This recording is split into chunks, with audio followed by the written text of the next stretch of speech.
साथियों, अगर मैं आपसे कहूं कि गरीबी मिटाने का बहुत ही सरल उपाय है, बस गांव की एक विधवा महिला से चुपके से एक चीज मांग लेना, तुम्हारी गरीबी हमेशा हमेशा के लिए खत्म हो जाएगी। और अगर आप ये काम करते हो तो आपसे भगवान भी खुश होंगे। वो क्या चीज है जिसे केवल मानने से गरीबी दूर हो जाती है? आज मैं आपको यही बताऊंगी, इसलिए वीडियो अंत तक जरूर देखना। ये आसान टोटका या कहानी नहीं है, ये कर्म और भाग्य का बहुत गहरा रहस्य है। इसलिए आज थोड़ा समय निकालकर इसे अंत तक सुनना।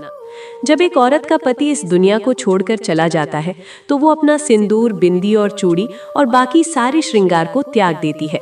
फिर वो एक साधारण महिला नहीं रहती, फिर उसकी दुआ और बद्दुआ बहुत खतरनाक हो जाती है। अगर उस महिला के साथ किसी ने भी गलत व्यवहार किया और उसने बद्दुआ दे दी तो उसकी बद्दुआ पूरी हो जाती है। कभी भी एक विधवा औरत को नहीं सताना चाहिए, वो तो खुद बेचारी अंदर से टूट जाती है। अब मैं आपको बताती हूँ कि वो कौन सी चीज है जो विधवा औरत से चुपके से मांग लेनी चाहिए, और विधवा औरत वो चीज आसानी से दे भी देती है।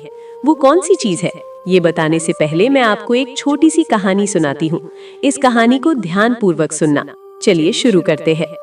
रामनगर गांव में एक रोहन नाम का लड़का रहता था। उसकी उम्र करीब 20 साल थी। वो बहुत ही गरीब था। उसकी झोपड़ी गांव के आखिरी छोर पर थी, जहां गांव खत्म होता था और जंगल शुरू होता था। वो रोज सुबह 3 बजे उठता और 10 किलोमीटर शहर मजदूरी करने जाता था। दिन भर मसाले की परातें उठाता, ईंटें ढोता, सीमेंट के कट्टे फेंकता और शाम को वापस घर आता।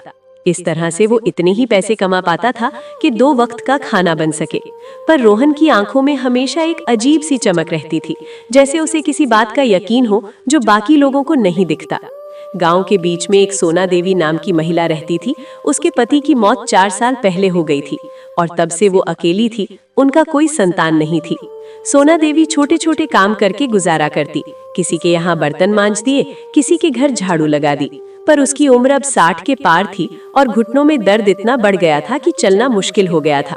धीरे धीरे काम भी कम मिलने लगे। एक दिन की बात है, रोहन शाम को थका हारा लौट रहा था कि उसने देखा सोना देवी अपने घर के बाहर बैठी रो रही थी। रोहन रुक गया और उसने पूछा तो सोना देवी ने बताया कि 3 महीने से मकान का किराया नहीं दे पाई है और मकान मालिक ने कह दिया है कि अगर कल तक पैसे नहीं मिले तो उसे घर छोड़ना होगा। रोहन चुपचाप खड़ा रहा। उसकी जेब में उस दिन 100 रुपए थे। कल का खाना भी नहीं था उसके पास। वो रात भर सो नहीं पाया। सुबह उठकर उसने अपनी झोपड़ी में रखे सारे सामान को देखा। एक पुरानी साइकिल थी जो उसके बाप की थी। एक रेडियो था जो बरसों से बंद पड़ा था, पर उसे बेचने का मन नहीं होता था क्योंकि वो उसकी माँ का आखिरी निशानी था। और एक चांदी का छोटा सा कड़ा था जो उसकी दादी ने दिया था। रोहन ने गहरी सांस ली और तीनों चीजें उठाई और शहर जाकर उसने सब कुछ बेच दिया। शाम तक उसके हाथ में 5000 रुपए थे। जब रोहन ने वो पैसे सोना देवी के हाथ में रखे तो बुढ़िया की आंखों से आंसू बहने लगे। उसने रोहन का हाथ पकड़ लिया और कहने लगी, बेटा तू कहाँ से लाया ये पैसे? तेरे पास तो खुद के लिए कुछ नहीं है। रोहन ने मुस्कुराते हुए कहा, काकी मैं जवान हूँ, कमा लूंगा। आप बुजुर्ग हैं, आपको रुमाले की उम्र में घर से निकाल दिया तो कहाँ जाओगी? सोना देवी ने आसमान की तरफ हाथ उठाए और कहा, हे भगवान, इस लड़के को वो सब दो जो इसका दिल चाहता है। जिस दिन मेरा पति मरा था उस दिन से आज पहली बार लगा कि कोई अपना है इस दुनिया में। उसके बाद का हफ्ता रोहन के लिए मुश्किल रहा। खाने के पैसे नहीं थे तो 2 दिन भूखा रहा, पर फिर भी वो रोज शाम को सोना देवी के घर जाता, उसके लिए पानी भर देता, कभी राशन ले आता। सोना देवी भी उसे अपना बेटा समझने लगी थी। कोई 2 महीने बाद की बात है। रोहन उस दिन काम से लौट रहा था कि रास्ते में एक बड़ी गाड़ी खराब खड़ी मिली। बोनट खुला था और एक भड़कीले कपड़ों वाला आदमी परेशान खड़ा था। रामू ने पूछा क्या हुआ तो पता चला गाड़ी बीच रास्ते में बंद हो गई है और उस आदमी को शहर में एक जरूरी मीटिंग के लिए पहुंचना है। रोहन ने गाड़ी को देखा। थोड़ी बहुत मशीनों की समझ उसे थी क्योंकि बचपन में एक गैराज में काम किया था। उसने कुछ तार ठीक किए, पानी डाला और गाड़ी चालू हो गई। वो आदमी बहुत खुश हुआ। उसका नाम मेहता था और वो शहर का बड़ा बिल्डर था। उसने रोहन से पूछा, तुम क्या काम करते हो? रोहन ने सच बता दिया कि मजदूरी करता है। मेहता ने अपना कार्ड दिया और कहा, कल मेरे ऑफिस आ जाओ, मुझे ऐसे ही ईमानदार लोगों की तलाश है। अगले दिन जब रोहन ऑफिस गया तो मेहता ने उसे अपनी एक साइट का सुपरवाइजर बना दिया। तनख्वाह 25,000 महीने की। रोहन को यकीन नहीं हुआ। उसने सोचा था शायद मेहता मजाक कर रहा है, पर ये सच था। धीरे धीरे रोहन की किस्मत बदलने लगी। वो ईमानदारी से काम करता, मेहनत करता और मेहता को उस पर इतना भरोसा हो गया कि 6 महीने में उसकी तनख्वाह 50,000 हो गई। रोहन ने पैसे बचाने शुरू किए। 1 साल में उसने एक छोटी सी दुकान खोल ली, जहां से बिल्डिंग का सामान बेचने लगा। मेहता ने उसे ही अपना सप्लायर बना दिया। 3 साल बीतते बीतते रोहन का खुद का एक छोटा कंस्ट्रक्शन बिजनेस हो गया। अब वो अपनी गाड़ी में घूमता, अच्छे कपड़े पहनता और गांव में उसका एक पक्का मकान बन गया था। पर रोहन बदला नहीं था।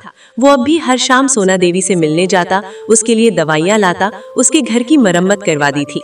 एक दिन सोना देवी ने रोहन से कहा, बेटा, तू जानता है कि तेरे साथ ये सब क्यों हुआ? क्योंकि तूने बिना स्वार्थ के एक बेसहारा की मदद की थी। जब कोई इंसान किसी विधवा, किसी बेसहारा की सच्चे दिल से मदद करता है तो उसकी दुआएं आसमान तक पहुंचती हैं और वो दुआएं कभी खाली नहीं जाती। रोहन की आंखों में आंसू आ गए। उसने सोना देवी के पैर छुए और कहा, काकी, मैंने तो बस इंसानियत का काम किया था, पर आपकी दुआओं ने मुझे वो सब दे दिया जो मैंने कभी सपने में भी नहीं सोचा था।